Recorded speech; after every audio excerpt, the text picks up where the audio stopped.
Hello, everybody. Sorry to approach you in English, even though we're in Mexico City. But unfortunately, at least two on the panel do not speak fluent Spanish. So we decided to have the panel in English. I hope that's okay for you here in the audience. And so we will talk about performative strategies today. My name is Mirjam Varadinis. I'm normally based in Switzerland, in Zurich, where I work as a curator for Kunsthaus Zurich, one of the main institutions in Switzerland.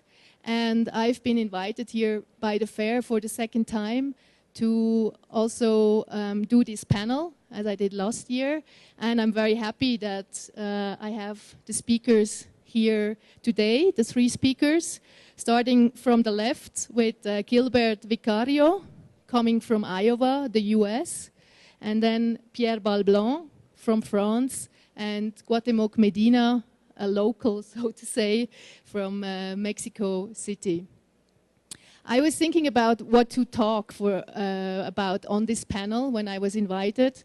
And so my interest is quite for a while already is very much focused on the idea of performance and performative strategies.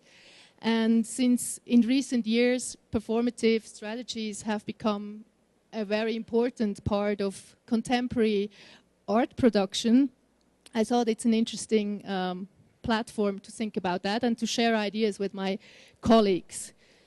After a high peak of performance art in the 60s and 70s, a young generation of artists is rediscovering the medium of performance, ephemeral and process or working rather than object-based artworks.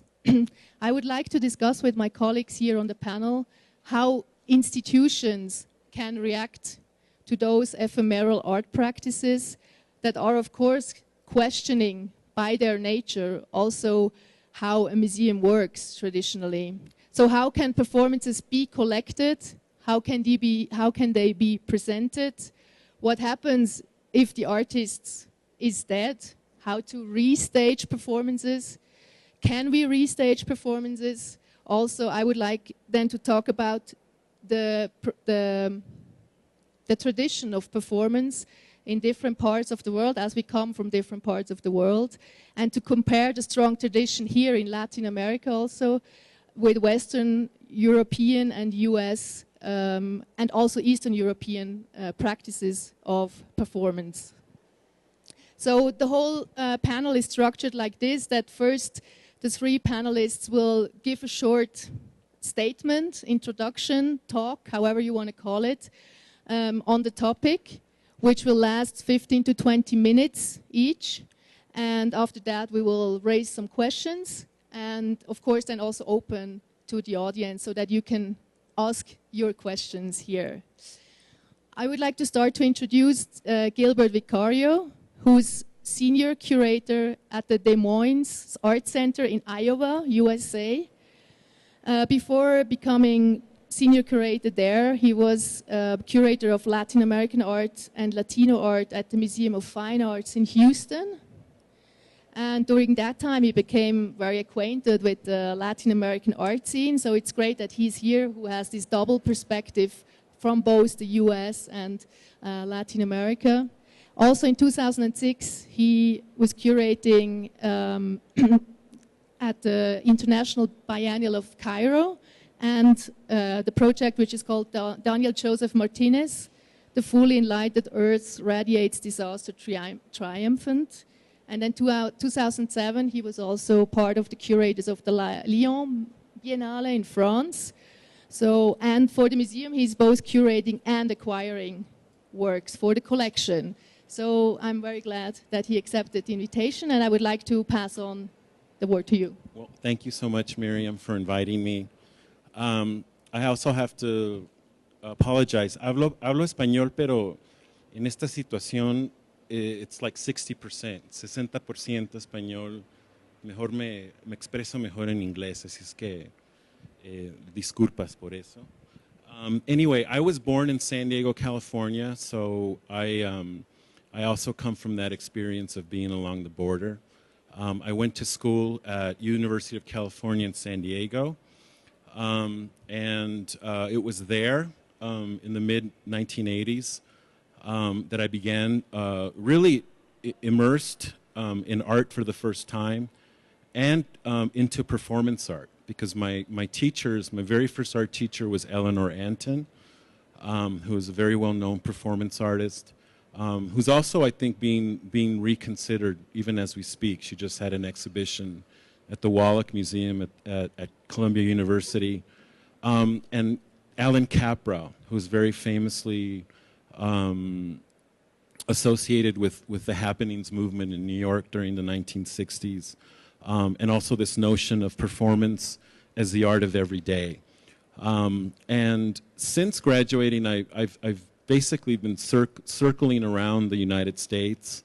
Was most recently in the Latin American department in Houston, where I worked for 5 years, and now senior curator at the Des Moines Arts Center, and really thinking a lot about going back to the fundamentals of my background, and really trying to investigate how performance can be integrated into a collection, which when I arrived there in 2009, it's an amazing collection in Des Moines, but it's very much slants towards American art.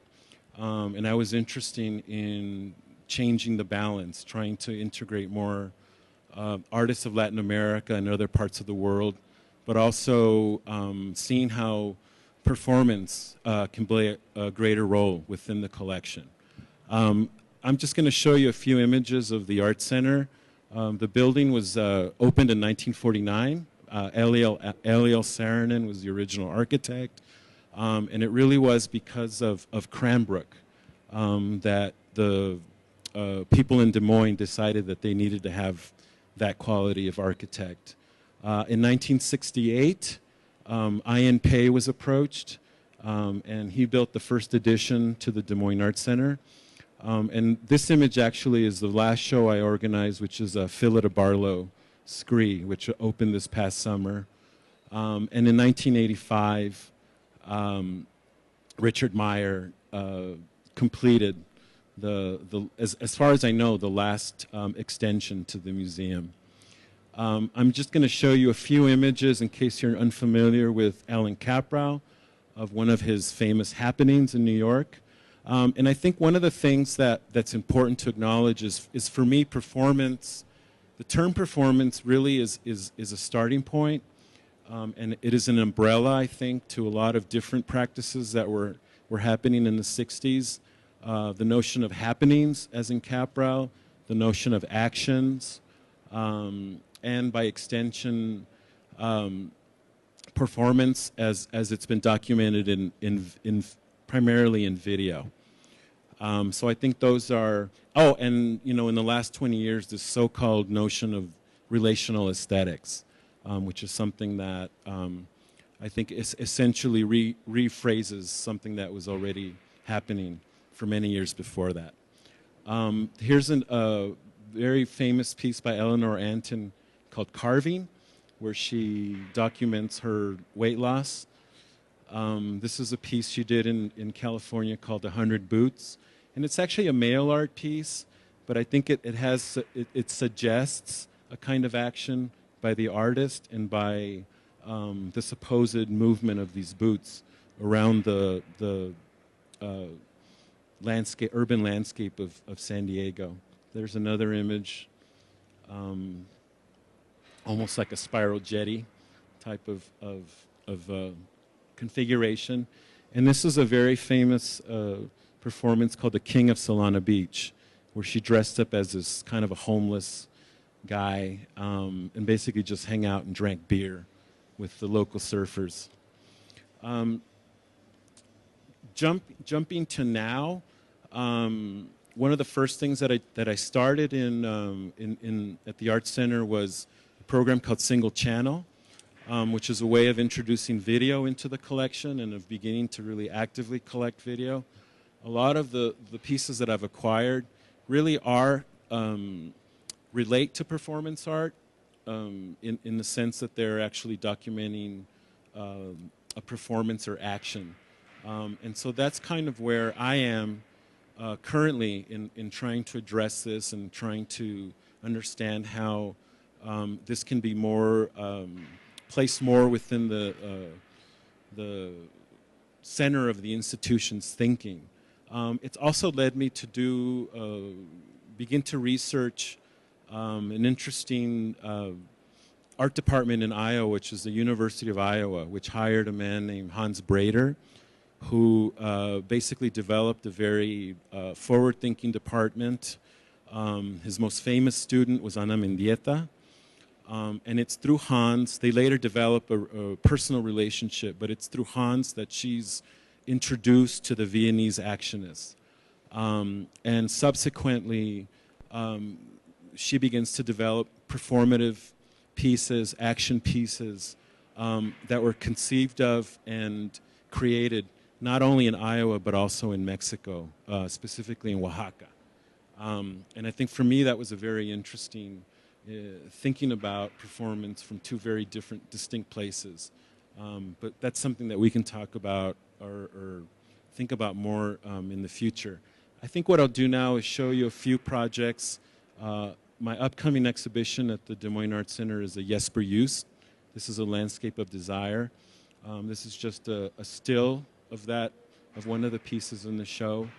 As Cuauhtémoc knows, I worked with Miguel Ángel Ríos, bringing him to the Art Center.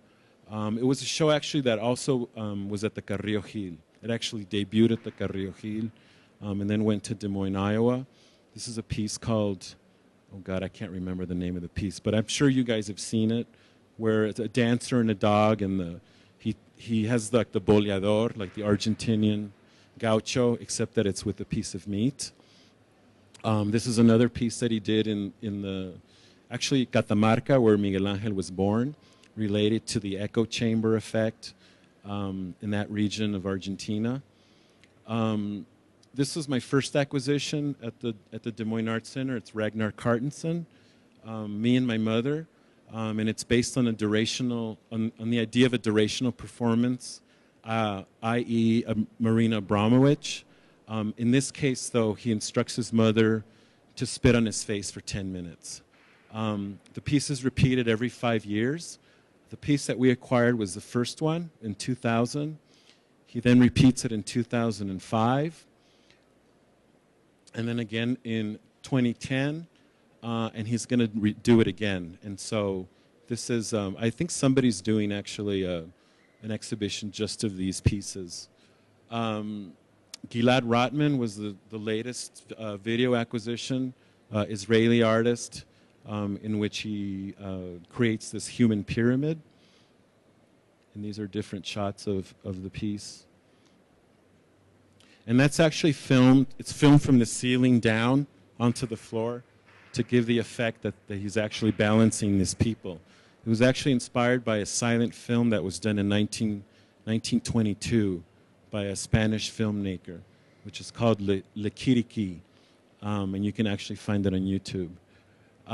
Caleb Lindsay, who is the gentleman dressed as a woman. This is called Keys to My Heart, but it's also very much inspired by Caleb's upbringing watching soap opera with his grandmother. And that's kind of where a lot of that interest in performing and performance comes from. Joanna Billing from Sweden. This is a piece that she did with children in former Yugoslavia called Magical World. Richard T. Walker, a British artist based in San Francisco. And this is a local artist from Iowa named Leslie Hall, who is actually, one of the reasons I'm putting her in here is because she is beginning to have a lot of impact outside. She was just invited to perform in Poland this past year. But she also appears on a show called Yo Gabba Gabba. I don't know if anyone has heard of that. It's a children's show. What I'll do now, y Martín, yo creo que podemos poner el video. I'll show you an excerpt of the performance, quote-unquote performance that I did with Daniel Joseph Martinez at the Cairo Biennial. Essentially, the piece was inspired by the movie Blade Runner, and a scene where Daryl Hannah, who's a replicant, gets shot, and she begins to short circuit. And so the piece was inspired by that. It's actually a very incredible likeness of the artist. So you'd walk into the gallery, and like those great horror movie scenes, his eye suddenly blinks, and cranks his head towards you, and then embarks in this violent,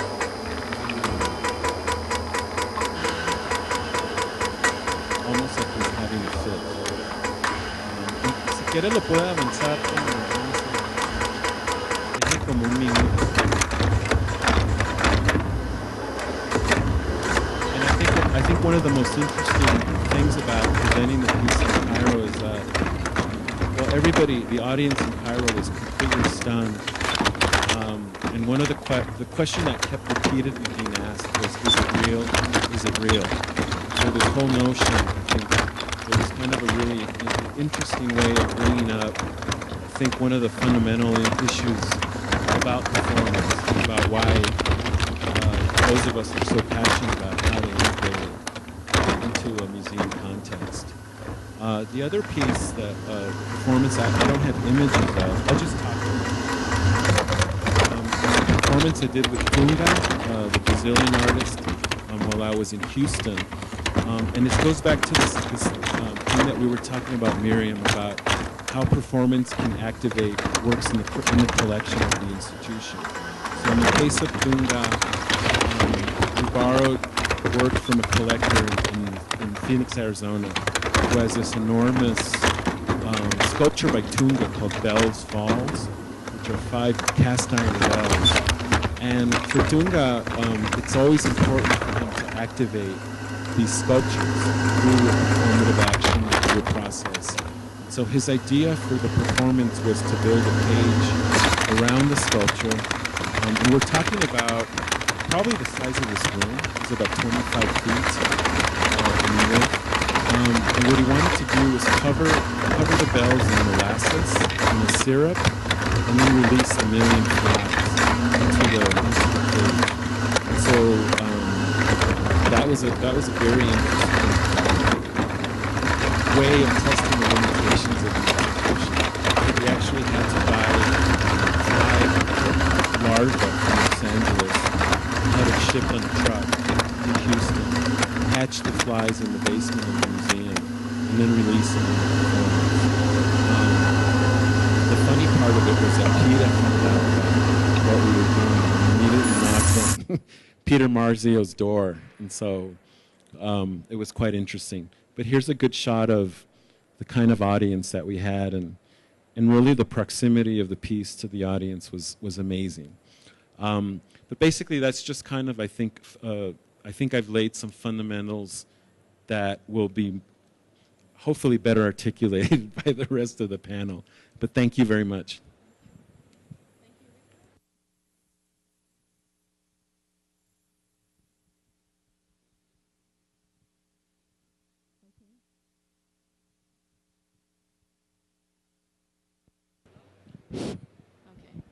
Thank you, Victor, for this very interesting presentation. Yeah, sorry, Gilbert, Victor. For this, yeah, that was the ghost, exactly, for this presentation. We will now listen to the other two also, and then really have a discussion, like once we have all the inputs of the speakers. So I would like to pass the word to Cuauhtémoc Medina, who, as I said before, is a Mexico City-based art critic, curator, and also historian, who has, of course, curated all over the world. It's not only here in Mexico. He is also he has a PhD in history and theory of art from the University of Essex and a BA in history from the Universidad Nacional Autónoma de México in Mexico City. He's a researcher at UNIM and was nominated last year chief curator of the MUAC so the Museo Universitario de Arte Contemporáneo here in Mexico City. Before that, he was also Tate Modern's first associate curator of Latin American art. Also, he curated the Mexican Pavilion at the 53rd Venice Biennial, and also he was the artistic director 2012 of Manifesta 9 in Genk in Belgium, just to mention a few of your activities. So I would like to give you the mic, and I'm curious to listen to your presentation. Bueno, muchas gracias por venir. Yo había escrito mi texto en español, pero voy a tener que improvisar en inglés y les voy a pedir perdón por hacer esto, pero bueno, también habla de la naturaleza de los lugares en donde estamos y cómo los ocupamos. So this text is actually titled Dematerialized Assets. And I'm going to start by probably committing a couple of indiscretions. On the one hand, I'm going to talk about part of my work as curator of collections that was not public. And already there have been 10 years since then, so maybe I can actually disclose something about it. And on the other hand, I'm going to talk about a failed project. And as you know, the norm is that curators should take their failures to their graves. So in 2002, I was appointed, as Mirjam mentioned, associate curator of Latin American collections at Tate in Britain. And in that moment, my colleague, Tanya Barson, and me, we tried to have a certain idea of what could be an advanced and radical way of collecting. And basically, in the assumption that, first of all, that meant to have a certain political edge, and also in terms of questioning our presentations, but also to be, believe it or not, ahead of the market, and somehow understanding that that was the role that the institution had to have. So in that context, I was very keen on bringing works by Santiago Sierra, that at that time was a particularly shocking artist to work with in that kind of context. And I was particularly struck by the way in which Santiago had managed to do something that is very hard, which is to create a means so as to translate interventions and actions into also a form of conceptually sound means of communication that in turn also was a commodity. So he had effectively produced a very ironical kind of commodity because he created these, you have seen them, of course, these records that had a very simple script and image and were printed on paper, and those were the objects that were sold.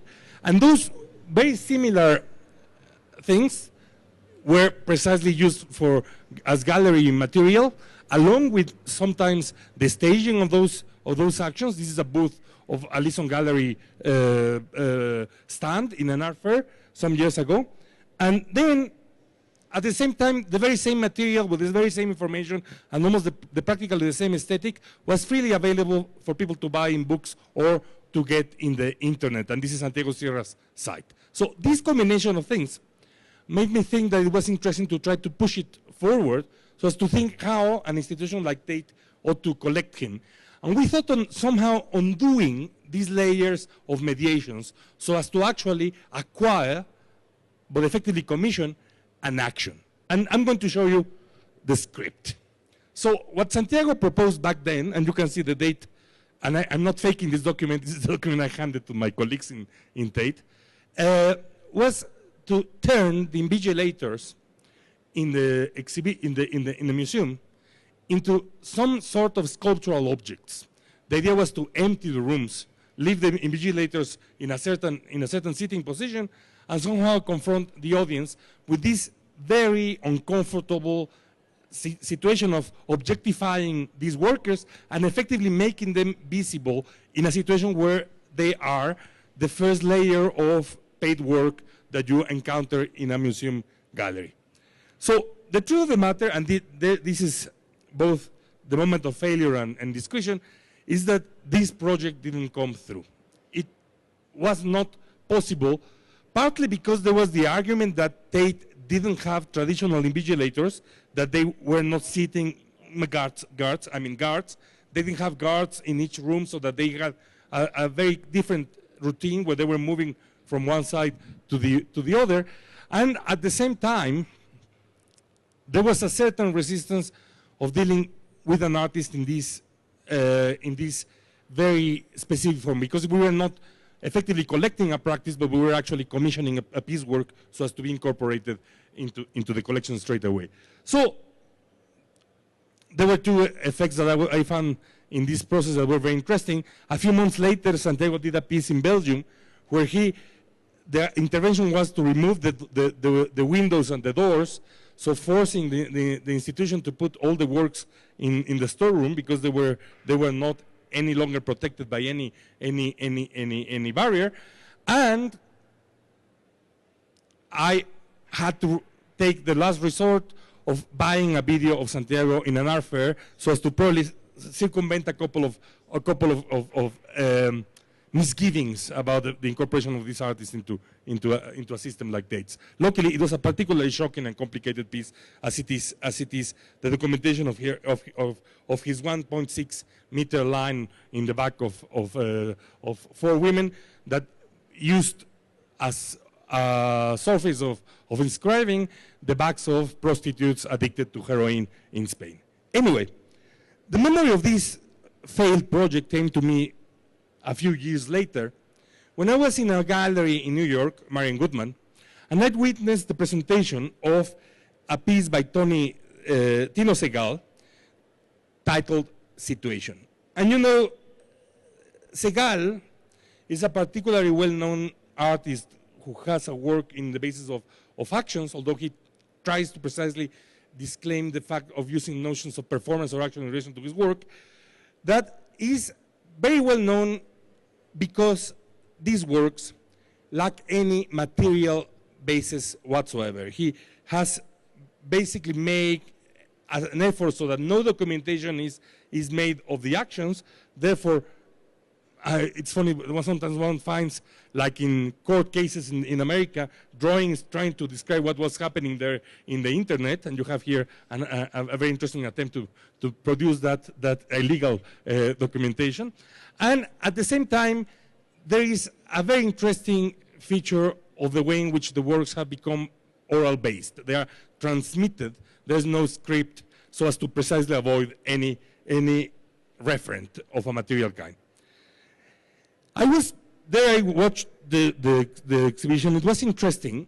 I had to admit that it was one of the pieces that I most enjoyed of him.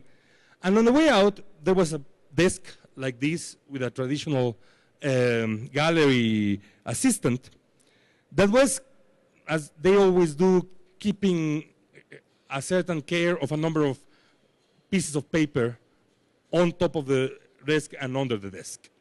So I came to ask her, casually, how was that the work behaved? And she understood it. How is it that one buys it? So she told me that there would be no certificate of acquisition, no script. The artist would need to transmit the concept of the piece orally to the buyer, and therefore this person would also have the right to transmit the instructions orally in turn, so as to stage it anytime he or she would like. After that the narrative, she came to the important bit. She told me that the work was sold in an edition of 1 copy with 1 artist proof, and the price, if I'm not wrong, was around $50,000. So is this mixture of avant-garde and business as usual, or if you want it, of the usual business, that I want to discuss a little bit, and it has to do with my reaction to the gallery's assistant. I came and immediately told her, you know, it's very interesting because you make me realize that Tino Segal has dematerialized everything except the price. Here you have, I'm going to show you a couple of clips so as to somehow make you notice that something of this is happening in relation to this issue. On the one hand, Segal has a number of arguments about the need of getting rid of the amount of stuff, of things that are out there. And similarly, I find it very, very interesting that the moment the press needs to actually pinpoint what is his work about, it is precisely the nature of this saleable object and the conditions of the sale that make it into the headlines. So here you have a feature of the New York Times that precisely has a heading that is very much like my phrase without the ironical twist. It is, you can hold it, but you can own it.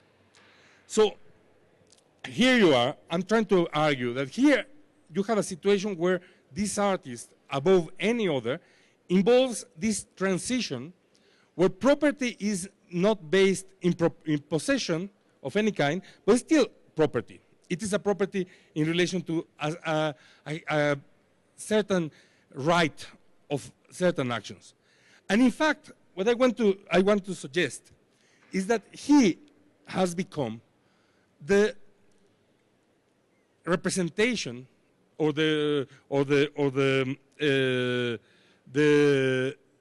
herald of an entire transformation of performance as a genre. In fact, and again I'm just showing you clips, we have a situation where performance art appears as, again, the Art newspaper says, with this particular kind of humor, has become legit, is legítimo. The performance is naturalizing, is effectively, and that's the reason we're discussing it here, becoming part of our normal institutional operations. But the key reason, if you check every piece of writing about this transformation, is entirely dependent on a single specific but major change. And this is it, the question of commodification. Same article, a few paragraphs down there, the Art newspaper comments. Visitors to Frieze, New York encounter a work by Segal at Marian Goodman's gallery, first shown in the Manchester International Festival in 2011. The piece, the only work available on this stand, comprises a child actor posing as a manga character named Ann Lee, asking questions to visitors. The gallery declined to comment on the price or number of editions. But a trade source, somebody like me, I guess, says that Segal's work now sells for at least 100,000. So I can tell you as a trade source that the price has doubled in a few years. Now, I'm basically trying to make a claim that the whole business, the whole issue around the legitimation of performance as an artistic practice is in fact related to this specific change of status. The fact that we have witnessed in the last 5 years, and there's no novelty around it, it's simply a matter of compiling the information to understand it, a change in the practices of collecting and the change in the nature of performance so as to produce a new kind of commodified object, an intangible possession based, in the case of Segal, in a verbal contract. The interesting thing about this new artistic legitimation is that effectively relates to a moment when the notion of signification in our field is constantly twisted, reduced, and transformed in a matter of the overall single dominating signifier. Exactly what it is involved in saying the works of Segal sell for $100,000. The fact that price has become meaning in many of the spaces that we are working around this. I'm not going to linger too long in discussing with you or making a claim about the ironical twist of what dematerialization has become. I mean, I think that it's important to actually state that now dematerialization is a form of the commodity. I'm, however, going to suggest that there is a certain social base for this happening. It cannot be by chance that a moment in which capitalism is also now dematerialized and turned into information, in which effectively the dependence of the whole system of accumulation on the inscription of information machines makes value a mere informational referent, that kinds of art that have that commodity status are appearing. I'm going to go as far as to suggest that performance in these dominant forms has become a neoliberal art form. So now let me just move into the question of, so what do institutions do and need to do in relation to this thing? I guess that the first thing we ought to do is to actually discuss the process. I'm under the illusion of fulfilling my duty by speaking about this to you and showing this process so as to have a critical base, so as to understand where we're sitting. And this where are we sitting, of course, is very, very clear in this white room. Secondly, however, one has to talk about the ironical conditions of that transformation. And it's interesting that recently, Marina Abramovic, who is by far probably the most senior referent of performance practice alive and practicing and kicking and swearing and meditating around, launched a very interesting initiative to produce a museum for the performance form around the world. So this craze, this banality of how the product is legitimized, now is in the process of becoming architecture. That is the standard way in which artworks also acquire their social effective status. So here you see here with one of the assistants of Rem Koolhaas presenting the model for the museum. The museum is actually quite interesting because it has a number of facilities so as to have films, of course, archive material, and however, the center of the project is a podium, is a theater, and this is meant to be built at one point in Hudson. Please, the performance artists present, don't be surprised when Marina will be coming around asking you for donations for the museum, because I understand that that's going to happen soon. I've been asked to actually do something in that respect. But this is one effect of this legitimation. We're going to have a very material object of transaction producing the memory of international performance art in a very recent, in a very, very soon future to be. At the same time, I want to actually suggest a case of a cause that actually made it at Tate as a possibility of having a part in this project at the same time of a certain distance. And it is to do with a piece that actually we probably hear about because it was created in the context of the Tate in the project of you, but that involved the way in which Tatlin's Whisper number 5, a piece where Tania Burguera used horseback police so as to control, move around, and push the audience in the Turban Hall in Tate, was eventually acquired, and it effectively became the realization of the hope of the Latin American team at Tate of collecting Latin American performance. So it was luckily thanks to the police character of Tania's piece that made it through the process of the Tate. And finally, I'm going to, I think it's a brilliant piece. It's a pity that now we cannot repeat it because it would make lots of sense in Mexico. And of course, there's this particular piece that I think ought to be brought into this discussion. I mean, when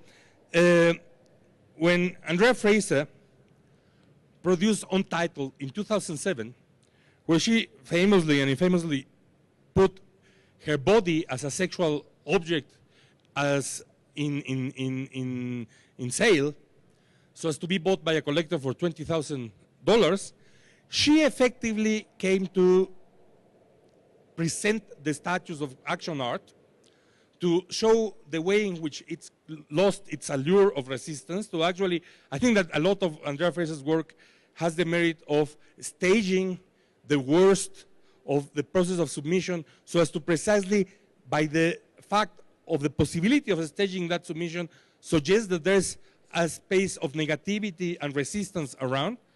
But I guess that it is a very, very, very interesting piece that also points towards the fact that what we are describing in all this process is effectively the turning of the art world into an economy of services, which is, again, another dematerialized character of what we are living today in general. So those are more or less the conditions of the future. And I'm just going to comment on a recent declaration or statement of Rosalie Goldberg, who is the most important historian of performance and the director of Performa in New York, who made a very, very interesting point, suggesting that there are many reasons to buy performance art, but above all, anyway, it would need to be about people that are interested in ideas, rather than people that are interested in the price on the secondary market, on the ability to sell. I sincerely and very modestly would like to contradict Rosalie Goldberg. That's not the case. There's no refuge in the process. Performance is going to become a commodity in different ways. I think the question would be, what is the kind of commodity that we are going to face in the next years? And I will make a final remark, precisely in relation to what does the Financial Times says when summarizes what we're trying to discuss here in a cover in 2010, precisely making it news that performance art has gone into the market. What are going to be the advantages of this performing? I guess that there's going to be particularly one issue. We don't understand that effectively the dematerialization of art forms is very convenient for collectors because it doesn't carry costs of maintenance and costs of storage. So please, I just want to welcome all of you to the storage-free art world of the future, and I guess that we can discuss from that point of view. Thank you. Thank you very much, Cuauhtémoc. So, yeah, as always, a very inspiring presentation, and it's nice that actually there is a link already to Pierre in one of the projects that Cuauhtémoc was presenting. Pierre Bal-Blanc, sitting here in the middle, he's the director of the Contemporary Art Center in Bretigny in France.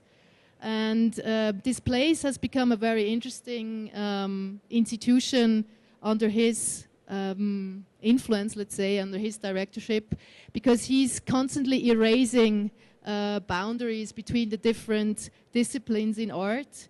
And he has focused also since many years already on ideas of like curating as choreography and also performative strategies. He came up with very interesting new exhibition formats in relation to performance. And one of his very well-known projects was La Monnaie Vivante, the living currency, which of course links very well now to also Cuauhtémoc's input about the economic implications. Pierre developed this piece in 2006, and it was constantly like reworked and adapted in over a range of years. It's an evolving and itinerant exhibition project that strives to establish a dialogue between the current and historic examinations of the body in fine arts, as well as with the notions of body within the domains of dance, music, and theater. This is just like one project that I mentioned. I'm sure Pierre will now extend further on his practice, so I give you the mic. Thank you very much for being here, Pierre. Thank you. Thank you, Mirjam, to invite me. Hello. So I will explain a bit the origin of the project Living Currency, which is La Monnaie Vivante in Spanish. I don't know how you can translate. La moneda viva. La moneda viva. It's important to understand this detail. It's a book from Pierre Klossowski, who is an author, a French writer, who wrote this text, one of his last texts in the 70s. After he stopped to write and start to make art and drawings mostly. This text is a key text for me, and I think it's one of the most important texts for the 20th century. It is built around the concept of the body as a currency. So what Cuauhtémoc said around commodification is examined and described in this book. And one of the central reference for Klossowski is Marquis de Sade, who is one of the key reference to understand how the body is connected to the money. So I will just read you, and you can read with me the excerpt.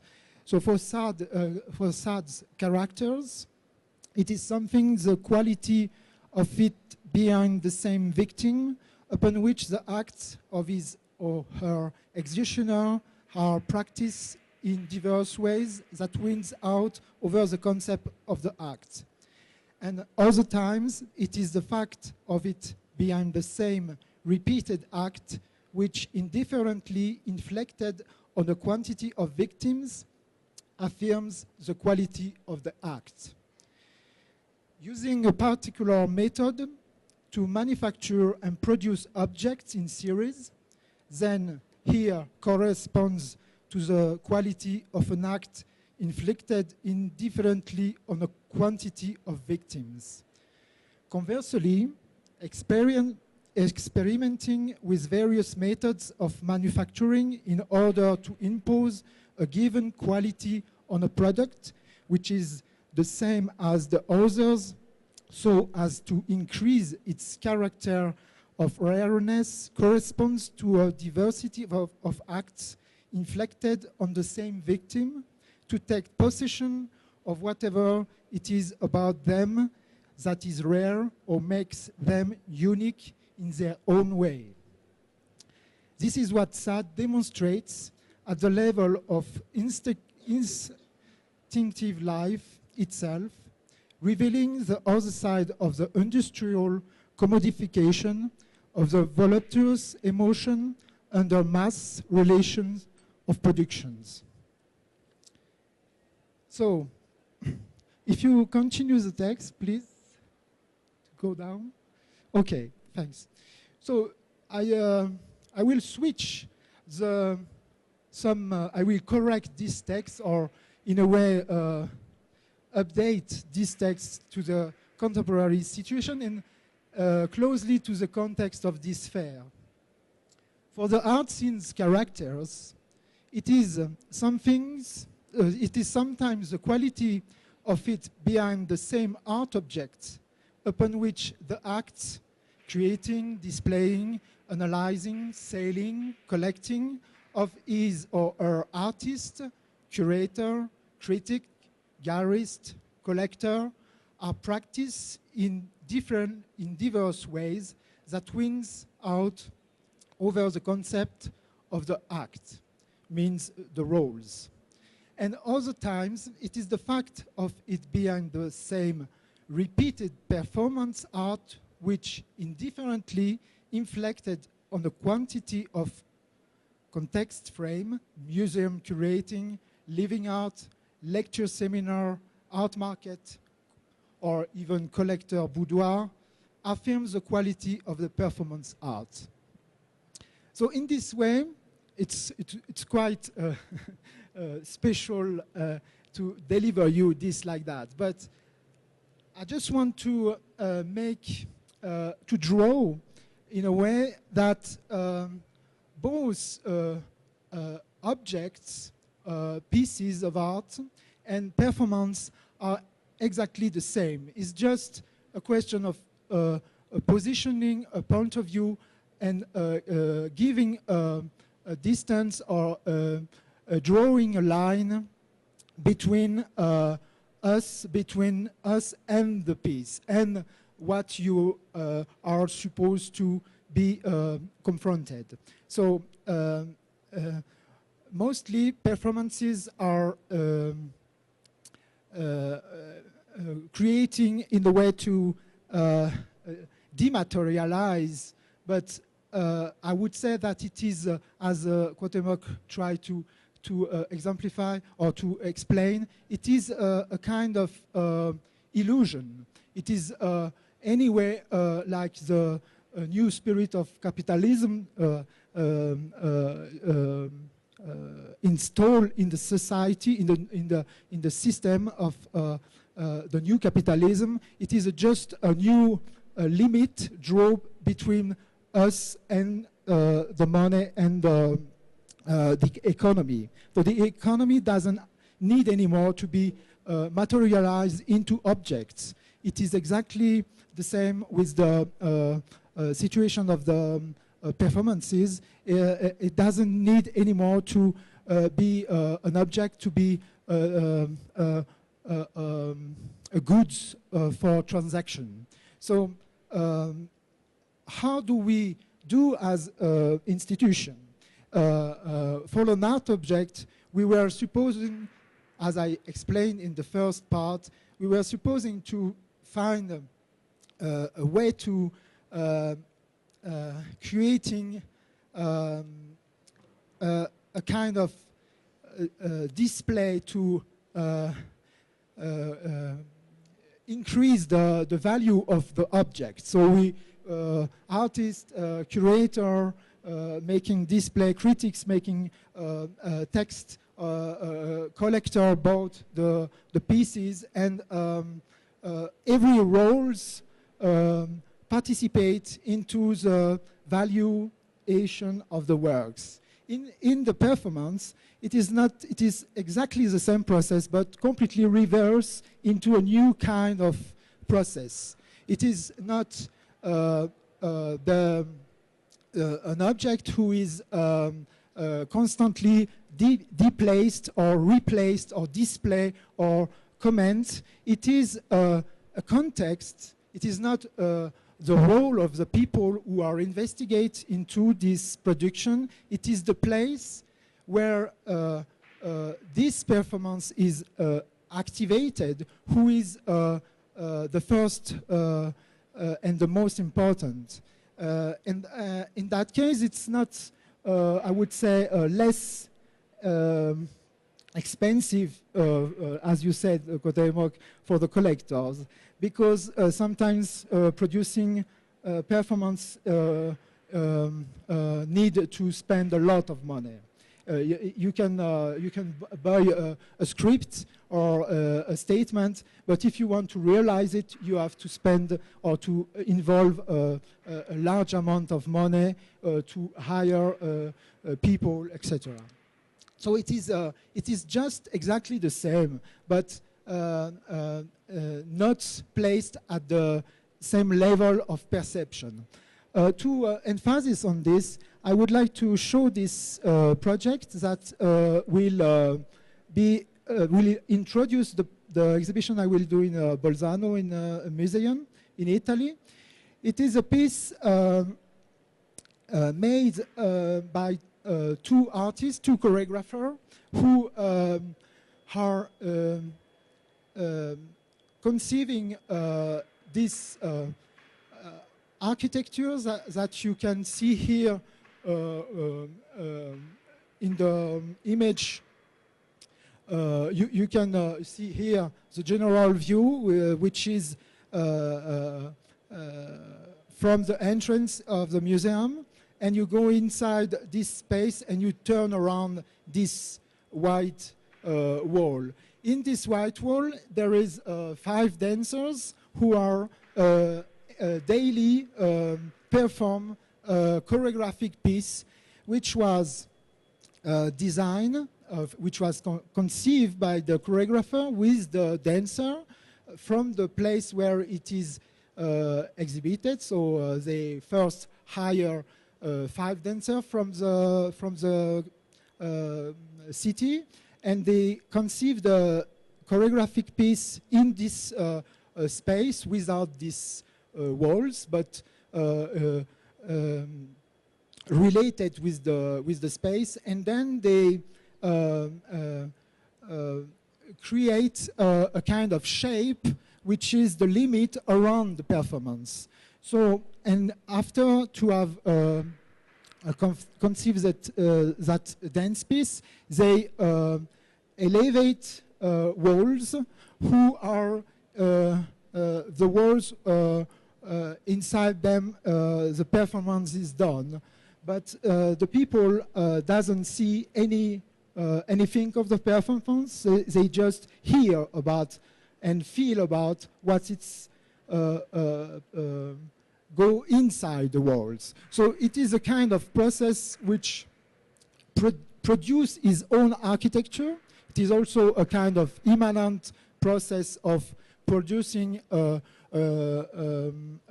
rooms, an architecture inside an architecture. And in that case, in this building, which is a kind of symbol of authoritarian space, which is very basic building, organized and very strongly conceived as a white space. This form creates something which is completely defined by the movement, by the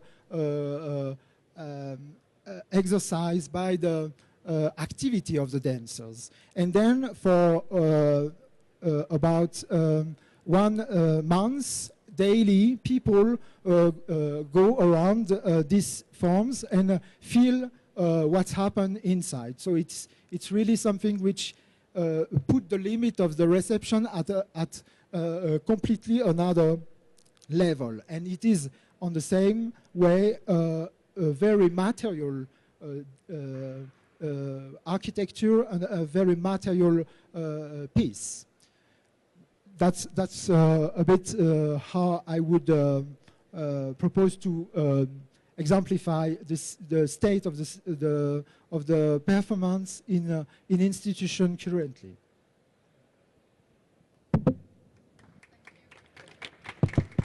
Thank you very much, Pierre.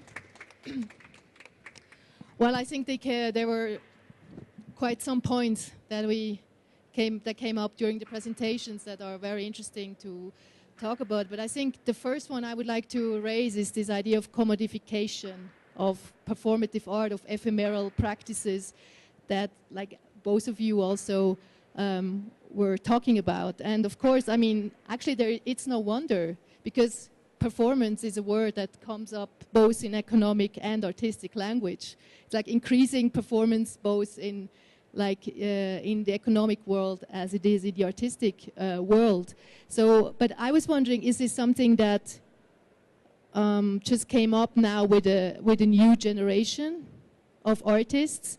Because I mean, if you look back at the 60s, 70s art practices, performance art was also sort of a form of resistance towards, be it a political regime, be it also like an institutional critique. So the idea of commodification was really not in the air in that period, and this is something that just comes up now with, let's say, the overall development in the art world, that this idea of commodification, as it's been pushed to the extreme by Tino Segal, of course. Yeah, I was just wondering if you could maybe extend a bit your ideas on that in relation to the traditionals of performance art. There are different stages, because one has to understand that there is an early number of ways in which actions are transmitted and can also acquire a commodity status.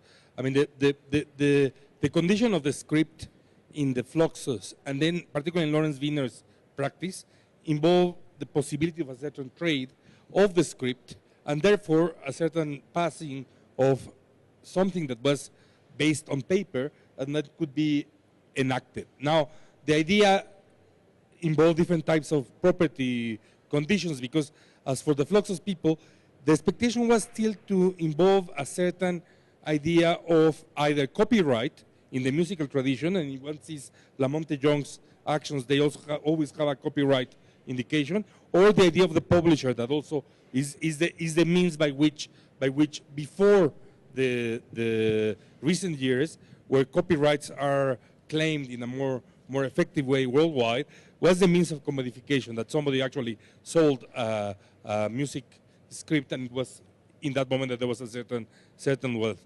Now, then, again, roughly, one can say that during the 70s and the early 80s, both video and material residues produced by performance involved the possibility of having works that then had different channels of circulation. And both the Boyce's idea of the relic and any kind of object that came from that eventually became a standard form of artwork commodity. And there was a whole exhibition that was, I guess, historically important. That was out of Actions, that was organized by MoCA in Los Angeles, if I'm not wrong, in 1989 or 88. 98, that late? Anyway, that compiled all those things. It was Schimel's indeed. So there's, what is the turn here is that there was an assumption that there was this differentiation between document or artwork coming from performance and the act itself that could have theatrical ways of charging by paying tickets or not. What I feel it is interesting in this moment is the fact that the signifier is the commodification. I mean, again, I guess that what I was trying to just to prove is that the whole obsession of Segal's work, and I'm really ready to claim this, is not related to any specific content or artistic displacement. It is very much about this de-objectification of the commodity. And it is very interesting that it has been a way in which institutions, art media, and general media concur. It is a signifier that everybody can actually circulate. It costs a lot and is nothing. That's the basic plot. So it relates to this transformation. And I think that indeed we have a situation where some of us naively, if you want, probably we're working towards the idea of differentiating collecting from commodification. That doesn't mean that you don't pay, but basically that you don't produce a new range of objects. But in the same time, that occurred. And now I think that is irreversible, and there's no way to actually think back on those lines. I was just going to make a comment. I think there's also, the other part of it is also because I don't really think that video has really entered into the art market. I don't know to what extent you can say that video art has been turned into this commodity. It certainly doesn't appear so much in the secondary market. It hardly appears in art fairs, although there is an attempt. So I think there's almost, in a way, a latency period that has happened with performance, especially in relation to how performance has been documented in video, by virtue of the fact that video itself is an unstable medium, that museums, institutions are still struggling. They're still asking, they've been asking this for 30 years, how do we collect video art? And how do we, you start with the beta, you start with those giant LPs, and now DVDs and whatnot. So I think that, in a way, has kind of kept the discussion. It hasn't really come to a critical head, I think, because I think people are still wrapping, or in North America, I'll speak just for American institutions. I think there is really a struggle just with trying to wrap their heads around how to deal with the video documentation, for one thing, if we're going to talk about how performance art has been documented through that. The other thing that kind of I was thinking about in relation to Abramowitz is, I think, pushing even beyond the idea of commodification, but moving into this realm of commercialization. If you think of what she started to do with Jay-Z and these strange sort of performances with the music industry, which have no connection. I mean, I wonder, like what the connection or what the attraction was to invite her into that field. I mean, and it may be in some way seeing the artistic value of performance art, but it just seemed to me such an extreme example of something that's just, Yeah. Yeah. I was just like, to say, the idea of commodification, I think it's, what is really interesting with Tino Segal is like this idea that he really dematerialized everything. And he's like, if you buy it, we went through this acquisition process actually at the museum where I work. I mean, before he went to Marian Goodman, so the prices were not that high yet. So I mean, with Marian Goodman, it was like increasing crazily, but it was really a fight. I mean, I know him for quite a while already, and I wanted to propose this acquisition. So it was this process of like going through only an oral process. I mean, it was the artist, the director of the museum, me, and we need to have like 2 testimonies that are also like present. But then there's nothing in your inventory. I mean, there's just like an inventory, just staging the title basically. And of course, I mean, I had to face all these questions. We are a public institution. What are you throwing out the money for? Nothing, basically, you know. Like, but I mean, this step is a radical step still, and I think it's a step that makes him like completely different to like in relation to the idea of having a video or a document or a description or in the sense, in the radicality of this step. Then I think that's what kind of he came up with. And it's interesting how this then turns, like this completely dematerialized thing turns into this complete commodity and extreme expensive artwork. On that level, I think the only critique that we can do on Tino Sehgal equation, because he tried to define the perfect equation, but the problem is that there is exception in the role. And it was the exception for Pompidou, for example, because it come on the press, and there is paper, there is transaction. Yes, there is, because it was impossible. Without this, it was impossible. And so the exception make the rule. That's what we said. And finally, in the process of Sehgal, I think all is situated in this exception, because the exception is the power of is the manifestation of the power. And in the case of Sehgal, I think he go through something which is a way to dematerialize and to propose a kind of extension of work like Jan Wilson, conceptual work, which were a real way to think about how to resist to capitalism, how to resist to the process of homogenization of capital, everything.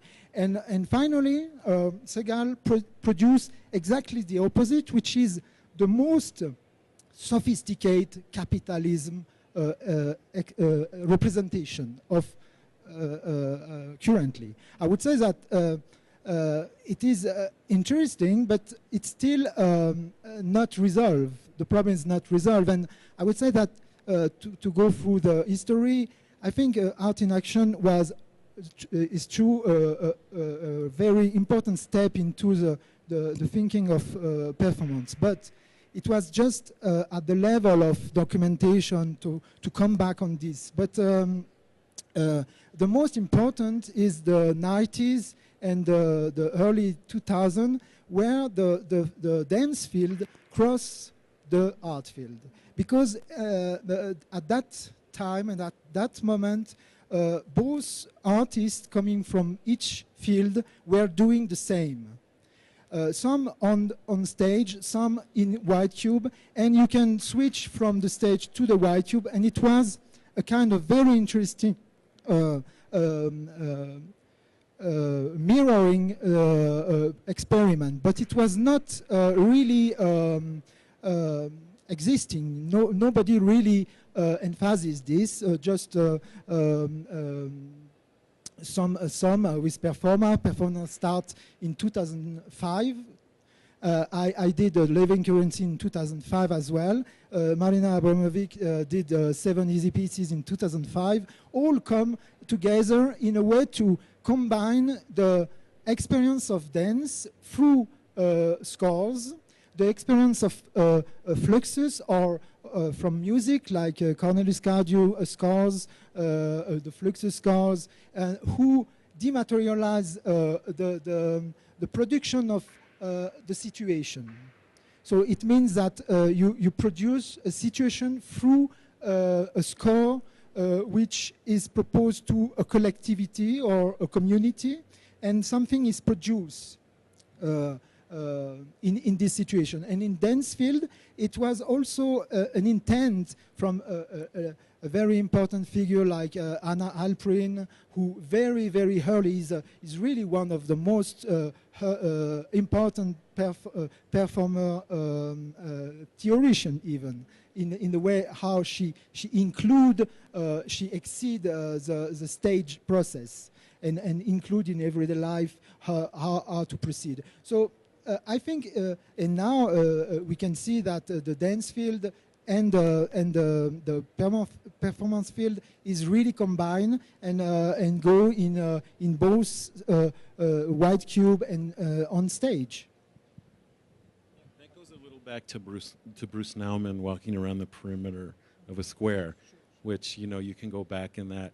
I was wondering if anyone is familiar with the piece that Sharon Lockhart did a few years ago, based on Noah Eshkol, who was a very important Israeli choreographer, where she actually restages. It actually encompasses a lot of issues, which I grappled with, and wasn't very popular among the conversation we were having, where she actually restages the performances, these dance notations, which she's very famous for, then videotapes them and represents them as her own work. Okay. But I think that's like another really interesting question that you're raising, the idea of restaging or how to present performances. Because I mean, what you're describing, Pierre, is a very interesting approach of translating the idea of performance also on the level of the exhibition itself. Kind of not. But if you look at exhibitions, often they remain quite, in the sense, like classic, in the sense that they show documentations, videos, but they don't go this step further to kind of what you're describing of having a score, that the exhibition becomes a score, which I think it's really an interesting notion when you talk about performance. And then, of course, also the idea of restaging, like when we talk about the Abramovich's MoMA exhibition, how the performances were restaged, and I mean, it was very problematic if you look. But I would say that restaging is why we don't say the same for showing a sculpture. We restage a sculpture. We have to find the right way to exhibit it each time. I think that there is a whole tradition of pieces that made critical or ironical twists in relation to the restaging of performances that we cannot forget. I mean, here, Luis Felipe Ortega and Daniel Guzman made an enormously important piece that was called Remake in the early 90s that had to do with staging the distance between what an artist in Mexico had as information and the lack of this reference. And that created a very, very interesting idea what was the distance to the periphery in those stagings. Now, I think that from an institutional point of view, we need to start questioning what is it, what are the kinds of cravings and desires that we are producing. I mean, I was looking at the restaging of When Attitudes Become Form that was done in Prada. I mean, there were a number of completely, I would say, annoying and idiotic decisions in that show that had to do to insert in a 17th century palace in Venice the architecture of a Kunsthalle in Bern for no reason, except for the display of money that Prada and Germano Celan can do those things. But the question I had in my mind is, why is it that somebody would be interested in doing that and going to see it? And I feel that there's this kind of inability to deal with the existence of history. As if, oh, I missed When Attitudes Become Form. I was 3 years old. Now, I need to get a whole structure so as to provide me with the chance of seeing it. Now, what is the problem of having seen the bad photocopy of Goldberg when I learned about performance art with a bad photograph of Hugo Ball or Schwitters? Why do I need to have this immediacy? There's something extremely annoying about the condition of that kind of cultural consumption. And let me just, retrieve an incredibly nice quote that I found the other day in Proust, where he is saying that beautiful women are necessary for men without imagination. He's like, we need these fakes because we are unable to have the ability that was essential, or it is probably essential in my notion of what is an audience, of imagining something that is not here. The same way that I need a performance artist to produce a documentation that is always reminding me that it's not the same than having been there, but to produce those distancings. And I sincerely feel that we need to be wary of keeping on feeding this illusion machine. Yes, you all missed Documenta 5. I don't want to see it. It is the whole tradition of the period room. It's a very annoying form of a spectacle. And I had the illusion when I became part of the contemporary art world that I was not going to have to deal with those things. I made a mistake. I thought that there was a difference, or potential of a difference. Well, yeah, the question of the audience, of course, it's another question somehow that is relating very much to the topic we're talking about. And Pierre, you curated this exhibition, The Death of the Audience, no? Which was very, it was the death of the audience recall the death of the author. But it was to make a link with the challenge of the work of art. We are placed in a role play, and we could be at any position. And a lot of artists in the 70s choose to make art with a reversibility of roles, that you can be the producer and the receptioner, and several artists reinvest and reinvent the art process, and think of art in terms of challenging the collectivity, challenging the way of life.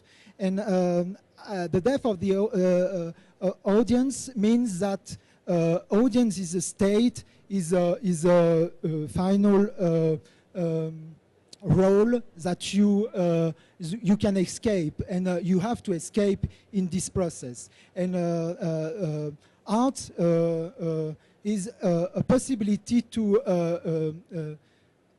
change roles in the society, and is a policy. So Barthes writes the death of the author for some reason. It was at that time a way to disappear, to dematerialize, to produce an immanent process of production, and we focusing from the author point of view. I try in around 50 years later to have the point of view from the audience. And so in terms of performance, I think performance gives us currently a way to reconsider what is the challenge anyway in art, our object, because it's exactly the same. It's just the components are different, but it's exactly the same challenge for objects. So objects has to be well exhibited. Is not just simple as putting something somewhere. It has to be organized, and the roles of everyone is involved in this process. So that was in this way. Well, I mean, this also reminds me again of like Tino Segal, in the sense that the thing that you display, that it's not a difference between a sculpture or a performance. I mean, for him, he doesn't call his works performances. It's also for him, it's not that they are being staged only at certain hours for like 20 minutes in front of an audience, but they are like a painting, they're always there when the museum is open. So that it's his notion. And but I think what is interesting about this idea of, I don't know, like restaging or rephrasing, repositioning, discussing, however you want to call it. There have been quite some interesting initiatives recently. For example, the Baltic Triennial that was done by Mindaugas, Raimundas Mindaugas and Michael Portney, where basically Raimundas, he became like the medium who was then doing all the performances and actions that the artists would tell him. So, and you also did a similar kind of project where you became almost like the medium, like basically you did a lot of performances yourself. So I think it is still an interesting question how to present, let's say, this performative artwork, as it is interesting to think about how you display another. Cuauhtémoc said the legitimation.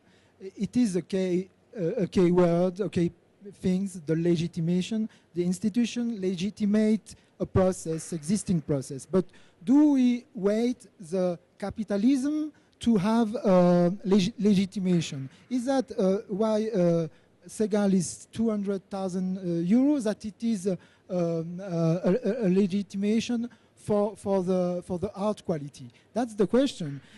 Because I'm more concerned to know if performance or anyway art piece are relevant for my present and to share with people, not to know if it's a value into a storage or into an encyclic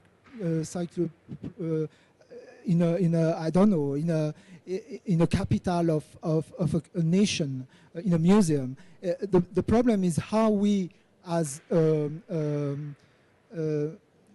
responsible of institution, we develop the power of art on the profit of the collectivity of the society.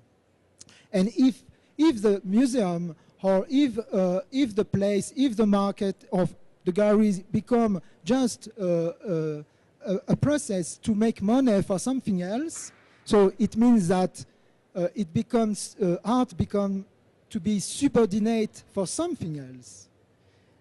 That's the problem. Art has to be for art experience and museum for museum experience, not to make profit for the entrance and just to organize architecture like a flux of people, and how we do with this. And performance recently gave us some possible way to transform the situation, but I'm afraid that it's very short, and now it's become a new commodity business. And soon in the fair you will have some booth with performance to sell, and it will. It's already happened in a way, but I mean it will be more and more valuable. But I mean that's not a problem in a way. It's just the only problem is to how to say, to determinate specialized things. I think performance is interesting combining with other kind of art, with sculpture, with film, with video, with everything. The combination is the challenge, not each field. Each field, we don't care about each field. On my side, I don't like this way of disciplinary the things. That's the taxonomy of the modern organization is kill the situation. So we have to refine a way to produce things, produce situation, but not to put them in a storage. It seems like such an essentialized, refined, narrow way of approaching performance. We're talking about Tino Segal, and I find it so pathetic that it ultimately results in a discussion about the commodification of performance art. You know, I'm so sick of that. And I think your point about, you know, the messiness, the way that performance can be something but not worry about the pedigree, I think for me is the most interesting thing. It's sort of where I want to pull back and play around and get a little dirty, get a little contaminated with, as you said, with objects, with life, with interaction. So for me, you know, that's more the interest, I think, where, and the sustainability, really, because I mean, if you're proposing that you can, you know, you're an artist who proposes quote unquote performance and there's no deed of gift, there's no instruction, there's no nothing, then it's like the end. You might as well die. I guess that it needs to be said that one thing that we need to keep on trying to do is to make sure that some memory develops and probably make clear that the reconstruction of those histories is done by these institutions rather than jumping on the question of collecting straight away. Yeah, I guess that there have been incredibly interesting efforts. I'm particularly fond of what Donna Colon did in trying to reconstruct the history of Latin American performance in Arte No Es Vida, that was made in the Museo del Barrio in New York and then came to Carrillo Hill and other places in Latin America. And it was actually effectively a multinational effort so as to create something that again, I'm going to defend the form of what documentation was there, because what she did basically was to create a standard form that was almost like a photocopied document on the wall, accompanied with pieces where there was something that had been produced left, either in terms of film or document, leaflet, or photograph or artwork, interrupting that narrative. And I felt that it was really, really very interesting in that experience. And I need to confess, I never seen an exhibition of history or performance in America, for instance. I haven't seen it. I mean, I haven't been lucky to see it, but I don't remember that there's been one with an encompassing interest of introducing questions that have to do with the representation of history in printed form into the exhibition space, so that the presence of objects or films became more like the moment of a pause and a change of media rather than the basis of the narrative. And there are certain issues that related to how we would need to curate those things that are still in the making. I'm just thinking that being resistant to the idea of reenactment, because I think that people's imaginations are important, I'm instead a little bit more in favor of thinking, what can we do with the artworks that couldn't be produced? Because there were some pieces that had certain conditions that, because of the lack of institutional backing, didn't allow the artists to actually make them. I mean, there's a certain sense in which that probably is something that institutions can do. But above all, I guess that what cannot be reproduced, what is completely unfathomable, is the fact that most of the history of performance art as we knew it always involved not artistic practices and audiences, but practitioners and communities. I mean, I have the experience of having been in what I feel was a very high moment of performance art in Mexico, that was the early 90s, where around Exteresa, there was an institutional activity that actually created a community of people. We were going to see the performances. And there's something that I think that we cannot retrieve of that. I mean, that's something that is a historical moment that cannot be just like isolated as art objects. And somehow the rest of artistic practice is not able to produce those communities as clearly. So there's something there that has also to be done in relation to probably recuperating those stories. Well, we have like 15 minutes left, and I think it's the moment also to open up the possibility to ask questions from the audience, if there are any. ¿Ya está aprendiendo? Hi, I will ask in English, pero igual sí. Están traduciendo, ¿no? Bueno. I mean, I agree. It's interesting to debate the aesthetic dimensions and the social, not just the financial. But at the same time, I think it's important to ask, and in that sense, Cuauhtémoc's presentation was the most direct, why we have to have this conversation at an art fair, right? and to not forget that. So we can go on about some quality of Tino Segal. I'd love to talk about that, but we're in an art fair, right? And so if we're in an art fair, there's different things that museums and collectors do than what speculation does. And so that's something where I think we can refine a little bit what some of the stuff that has been talked about with performance and ephemeral art. It's very different for a work to gain in value $300,000 in 2 years than for a collector to want to purchase or a museum to want to display a Tania Bruguera piece. These are very different structures. And in that regard, my question to you all is, like, I often feel that artists and art history are used as an excuse to talk about things that are actually happening elsewhere, right? So, for example, unalienated labor, the artist is used to deal with some things that we're actually going through. And so in this case, I'm thinking of financial history. Like, if we think of the history of abstraction in art, in at least Western art, and financialization, I'm thinking derivatives. Like, we have now a few decades of derivatives. The dematerialization of financial objects has already happened. It happened way before. But interestingly, right when performance art becomes kind of canonical. And so in that, the reason I ask, because I think collectors and museum, like institutions, but especially people who benefit from the financial part of art, have been made ready to embrace that, not by art necessarily, or because they're familiar with art, but by that other part of the market, right? Derivatives are incredibly abstracted forms. And so there's that question, but to me also, Cuauhtémoc was talking about the dematerialization of assets, of artworks, of etc. But we could also think of the objectification of actions, of acciones plásticas, right? Like, to me, Tino Segal does seem like he works so hard to objectify something that is an action, something that is an ephemeral, right? To the point that the verbal exchange, I mean, for many artists in the last few decades, verbal art was the logical conclusion of conceptualism, right? From this written script to the verbally exchanged script, there was just one step. So it wasn't an unthinkable conclusion. But Tino Segal has mastered, along with some other artists, this idea of objectifying, of still keeping this container, right? The painting, thinking of a performance as a painting, all this stuff. So it's the other side of the coin a little bit. So I wonder what you think of that readiness of, for example, here, people walking around trying to purchase, not because they like the artwork, they may like it, but because they know they can sell it, or because it's participating in the financial. So how does that connect to the abstraction that we have in the derivatives market?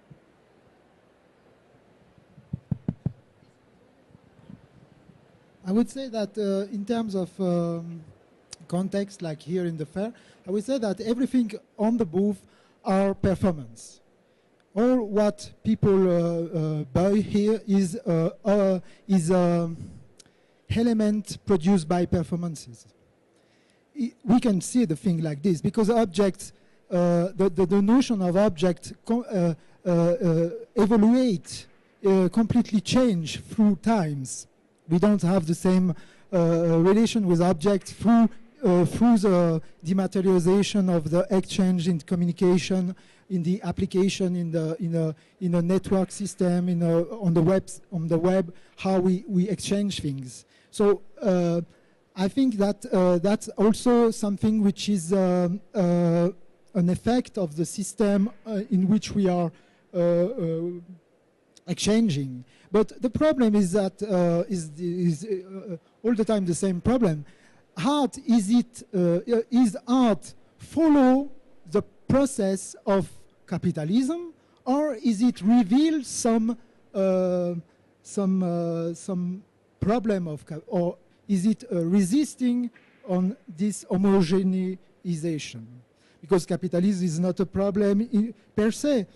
It's interesting, but the only problem is the monopolization of this system. The only if there is a monopoly, everyone knows what that means. It is a dictatorship of one. It is one religion. It is the obscurantism. It is not the enlightenment of the different level of perception, different level of sensibilization. So the sensibility is just produced on one way. So I don't know if I answer well your question, but I think the problem is that we try to investigate in a way to keep our sensibility alive and not to be manipulated in our way to feel. So performance, object, anything, I think that's not the problem. The problem is how we are conscious into this process.